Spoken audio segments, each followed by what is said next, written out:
In this video, I will approach the GTA Vice City game from a political point of view and predict the current political view of the characters and which party they will support in the United States. We will also talk about which state the characters look like. Let's start right away. You will understand what I mean. Sonny Forelli. In 1986, Sonny Forelli gets into the drug business. He sends Tommy Vercetti to Vice City to make a trade with the Vance brothers. However, the deal is undermined by Diaz's men and Sonny loses his money. Sonny is angry at Tommy for losing the money and gives Tommy a deadline to find it. He calls Tommy on the phone many times and forces him to find the money. Tommy gradually gains money and power in Vice City, and Sonny finally has enough and sends some of his men to extort money from Tommy's businesses. After Tommy takes them down, he gathers his men and goes to himself. Tommy tries to pay off his debt with counterfeit money, but when Lance informs Sonny, a shootout breaks out at Tommy's house, killing Sonny Forelli and Lance Vance. Sonny's authoritarian leadership and the need to have a strong centralized authority brought him closer to state authority than to individual freedoms, and he would have favored free market, laissez-faire capitalism, which is characterized by an unrequited return on wealth. Sonny's interest-oriented behavior suggests that he would be far from social conservatism. While not culturally liberal, his frames are quite pragmatic. As a result, he would support the Republican Party because of its business and economic liberalization orientation. In our political compass, economically, Sonny's goal of maximizing profits from the capitalist system places him on the economic right. Socially, Sonny is an authoritarian leader and values absolute control, which puts him on the authoritarian spectrum. In terms of which state he resembles, Illinois is famous for its history of organized crime, and given the influence of the mafia in the early 20th century, someone like Sonny could easily operate in this region. Lance Vance. Lance Vance is a drug dealer who befriends Tommy in the game. Lance lost his brother while dealing drugs and is determined to get revenge. Together, the two friends first take down Diaz and Lance helps Tommy build a powerful organization. After a while, however, Tommy becomes more powerful and wealthy, and Lance distances himself from Tommy, believing that Tommy sees him as a kid running errands and not a partner. As a result, Sonny Forelli approaches Lance and the two form an alliance against Vercetti. When Forelli comes to settle the score with Tommy, Lance's betrayal is exposed. In the final showdown, Lance is taken down by Tommy, just like Sonny. Although Lance is actually a good and sane person, he is impulsive. His premature revenge on Ricardo Diaz and getting Tommy in trouble is proof of this. He is also very sensitive about his name and does not like to be made fun of. I'd say he's a straight Republican Party supporter because the emphasis on free market economics and individual freedom may suit Lance's desire for power and wealth. However, he does not shy away from authoritarian tendencies. In our political compass, he is on the libertarian right as a figure who prioritizes individual interests and leans towards libertarian economic policies. In terms of which state to place him in, Lance's character traits and his background in Vice City are most similar to the culture of Miami, Florida. Miami's cosmopolitanism, penchant for luxury, criminal history, and tropical atmosphere are a perfect match for Lance's personality. Ricardo Diaz.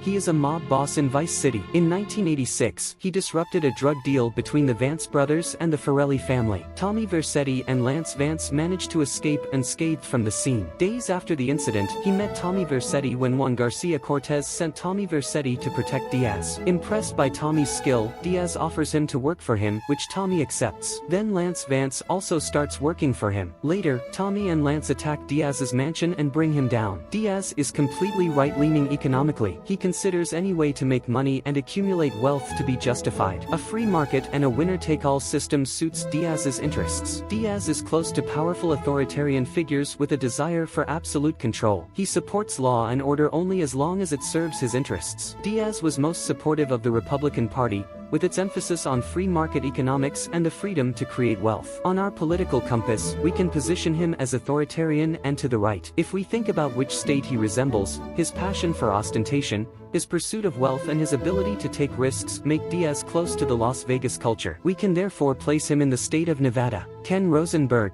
He's a lawyer working for the Forellis. He is discovered by Sonny Forelli's men. He is assigned to the drug trade that will return in Vice City. However, there is a raid during the collection and Sonny's money is lost in the raid. While Tommy is trying to find this money, Rosenberg feels responsible and helps Tommy find it. And he stands by Tommy from the beginning to the end of the story. He becomes Tommy's best friend. Ken's social concerns and pro-individual liberty stance may be in line with some of the liberal policies of the Democratic Party, so I think he would support the Democratic Party. Especially social policies such as addiction treatment or rehabilitation are areas he would sympathize with. On our political compass, Ken favors individual freedom economically. Less state control allows lawyers and entrepreneurs like him to create opportunities, and his dependence on powerful figures and survival strategies suggests that he would prefer to work with authoritarian structures. As a result, we can position him in a right-wing and authoritarian position. Depending on which state we place him in, Ken is a fitting character for the competitive and pragmatic legal system of Los Angeles. The superficial but opportunistic culture of Hollywood matches his anxious and survival-oriented personality. We can therefore place him in the state of California. Juan Garcia Cortez. He is a retired colonel from Central America. He's a friend of lawyer Ken Rosenberg. He owns $1 million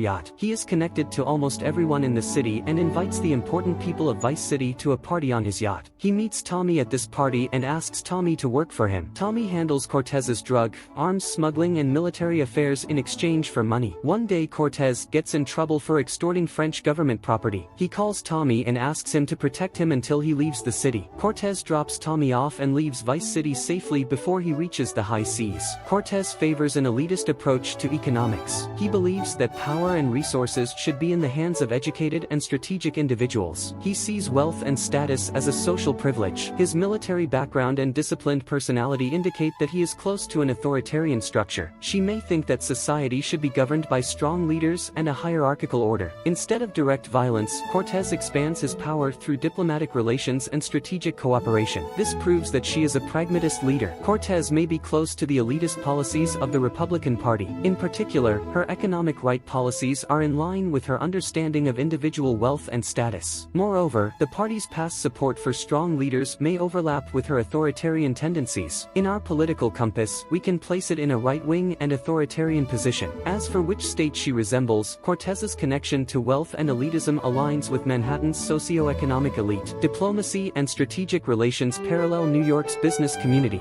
Mercedes Cortez. She is the daughter of retired Colonel Juan Garcia Cortez. She befriends Tommy Vercetti at a party on her father's ship. She also works as an escort. With her interest in society and her luxurious lifestyle, Mercedes values individual economic success. However, she completely distances herself from her father's power-based elitist mentality. Freedom and individual rights are the cornerstones of Mercedes' lifestyle. She opposed authoritarian orders or hierarchical structures. Mercedes lives a life independent of social norms and has a more inclusive, open-minded worldview. This associates her with progressive groups advocating social freedoms. Mercedes supported the Democratic Party because of its defense of individual freedoms and questioning of authoritarian structures. In particular, the party's progressive and inclusive policies on social issues are in line with Mercedes' worldview. On the political compass, we can place her in a libertarian and economic center-right position. In terms of which state to place her in, Mercedes would fit well with the cosmopolitan and libertarian nature of Los Angeles or San Francisco. She feels comfortable in an environment where social freedoms are at the forefront, but also where it is easy to adopt a luxurious lifestyle. For this reason, I place her in the state of California. Kent Paul.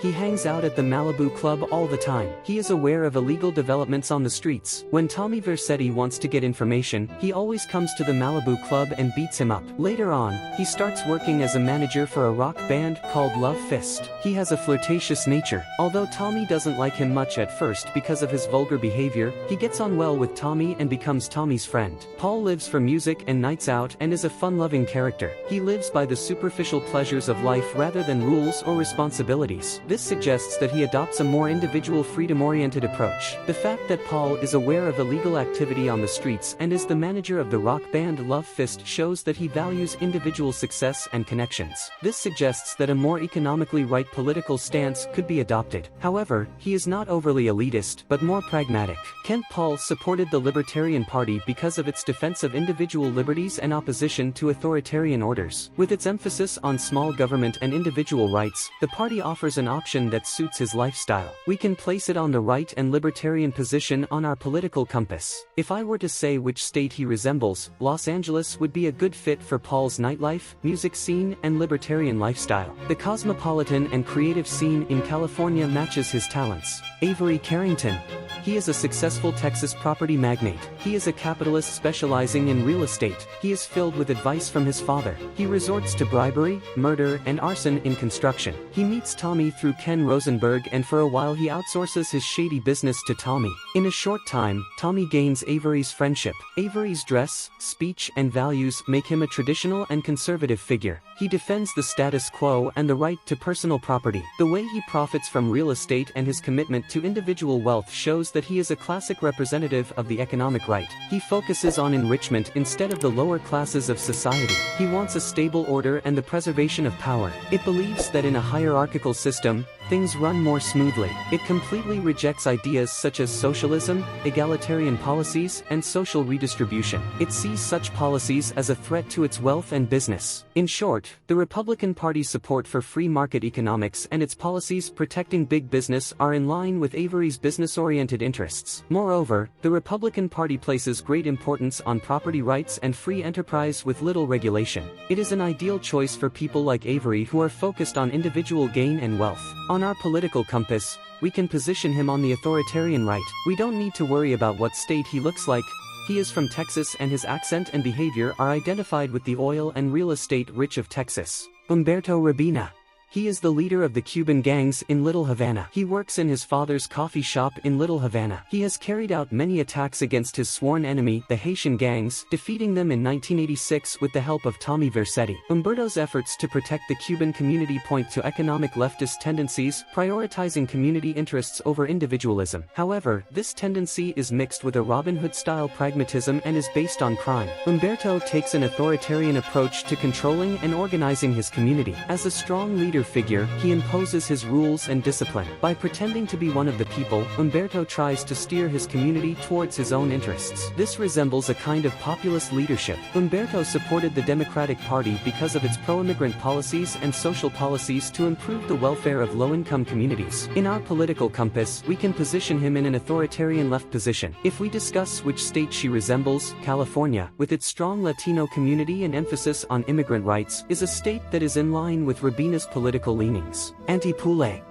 He is the leader of the Haitians in Vice City. He is also a sorcerer. He casts several spells on Tommy and uses Tommy for his own purposes. For a while, she incited Tommy against the Cubans. Auntie Poulet prioritizes the economic interests of her community. This represents a stance of solidarity rather than individualism and shows that she is closer to the economic left. Her manipulative leadership style and controlling nature place her on the authoritarian spectrum. Poulet wants a community that follows his decisions without question. Poulet strongly identifies with his Haitian identity and uses it as a political tool. He conducts an identity-based competition against other communities, especially Cubans. Auntie, like Umberto, supported the Democratic Party because of its policies in favor of immigrant rights and community solidarity. In our political compass, we can position her on the authoritarian left. If we think about which state she resembles, Auntie Poulet's Haitian identity and mystical aspects evoke Louisiana, especially New Orleans, a culturally rich state based on magical voodoo traditions. Mitch Baker. He is the leader of the motorcycle gangs in Vice City. Tommy Vercetti comes to visit him at the bar to handle security for a rock band called Love Fist. However, since this gang only works for themselves, Tommy fulfills a few tasks given by Baker to get into the gang. Then Mitch Baker provides security for Love Fist. Mitch Baker's libertarian, individualist and anti-authoritarian stance places him on the economic right and libertarian axis. He rejects all authorities that represent order, namely the government and the police. Mitch takes a stance against elites and the global system. He is more concerned with local solidarity and the interests of his own group. As a result, Mitch's emphasis on individual freedom, his anti-authoritarianism and his antipathy to government intervention make him likely to support the Libertarian Party. On our political compass, we can place him in a right-wing and libertarian position, as I just said. In terms of which state he resembles, Mitch's emphasis on individual freedom and defiance of authority is in line with the rebellious and libertarian spirit in Texas. Steve Scott works as a movie director in Vice City. He shoots at the studio Interglobal Films on Prawn Island. He shoots shark movies or movies with sexual content. After Tommy buys the studio, he offers the character Candy Suxxx to work for him and she accepts. Afterwards, Candy Suxxx shoots sexual videos of the character. Steve adopts an anti-authoritarian stance while economically adopting left/liberal policies with an emphasis on art, freedom, and individual rights. He advocates limiting the state's intervention in the lives of individuals. His uninhibited approach in the film world puts him in a position to defend freedom of expression. Steve's cynical approach to the aspects of the capitalist order that squeeze individuals makes him more economically left-leaning. He emphasizes the enjoyment of life rather than wealth. The more liberal policies of the Democratic Party and its close stance to the art world may be compatible with Steve's political views. Especially the importance he attaches to freedom of expression makes him a supporter of the Democratic Party. He has a position on the left libertarian axis of our political compass. His artistic spirit and individual libertarian stance are far away from authoritarian and conservative policies. If we think about which state he resembles, New York, especially as a place where art and freedom of expression are important, would fit perfectly with Steve's personality. We can place him in the state of New York. Candy Suxxx. She is a famous star in Vice City. She gained this fame by acting in adult movies. Thanks to Tommy, she started acting in Steve Scott's movies. Candy believes that personal freedom should be defended without limits. She is against the interference of the state or society in the lifestyle of individuals. Candy's attitude towards earning money on her own and ensuring her independence shows that she takes a pragmatic approach to economics. However, social equality is not her priority. She is socially libertarian and economically relatively pro-independence. Candy displays a profile quite close to the Libertarian Party, which advocates individual freedoms. Her stance against censorship, against state intervention and in favor of the right of individuals to make their own decisions are in line with this party. In our political compass, we can position it as left and libertarian. If we think about which state she resembles, New York's creative freedom, respect for individual lifestyles and its connection to the entertainment industry is a good fit for Candy. Phil Cassidy. He is an expert gunfighter and arms dealer. He is known for being a Vietnam veteran. He is needed in a bank robbery. After the robbery is successful, he supplies Tommy with weapons. At one point, he invites Tommy as a spectator to test a remote-controlled bomb he has built. During the test, he accidentally detonates the bomb and blows off his right arm. Cassidy takes a stance in favor of individual freedom, but also values American traditions and the right of individuals to own guns. He opposes government interference in the lives of individuals. Cassidy does not like communism or socialist policies. He values a free market economy and individual profit. He has an economic approach that emphasizes the free market and individual ownership. He believes that the state should play a limited role in economic matters. Phil's strong stance on individual freedoms, gun rights, and patriotism puts him in line with the base of the Republican Party. He can especially relate strongly to the more conservative and pro-Second Amendment faction of the party. On our political compass, we could place him in a right-wing and libertarian position. If we are debating which state he resembles, we can place him in Arizona, where Phil Cassidy can display his gun rights, individual liberty, patriotism and right-wing economic approaches. Jezz Torrent. Jezz is the lead singer of the Scottish heavy metal band Love Fist. He is a notorious womanizer and is often seen with women at parties. He was a character who asked Tommy to buy drugs for the band and to find women for them. Jezz Torrent's life revolves around drugs. This shows that he is impulsive, irresponsible, and selfish. He has trouble conforming to social rules and laws. His rock star identity points to a rebellious and free-spirited personality. He has an anti-system stance and challenges authority. He acts in line with his interests and resorts to violence when necessary. He has a pragmatic and result-oriented approach. As a result, he might support the Libertarian Party, which is libertarian and focuses on individual rights. However, apart from their stance on liberalizing drug use, he would not be very interested. On our political compass, we can place him in a right-wing and libertarian position. As for which state he resembles, New Orleans' vibrant music scene, hedonistic atmosphere, and some aspects of the drug culture fit Jezz's lifestyle. We can place him in the state of Louisiana. Tommy Vercetti.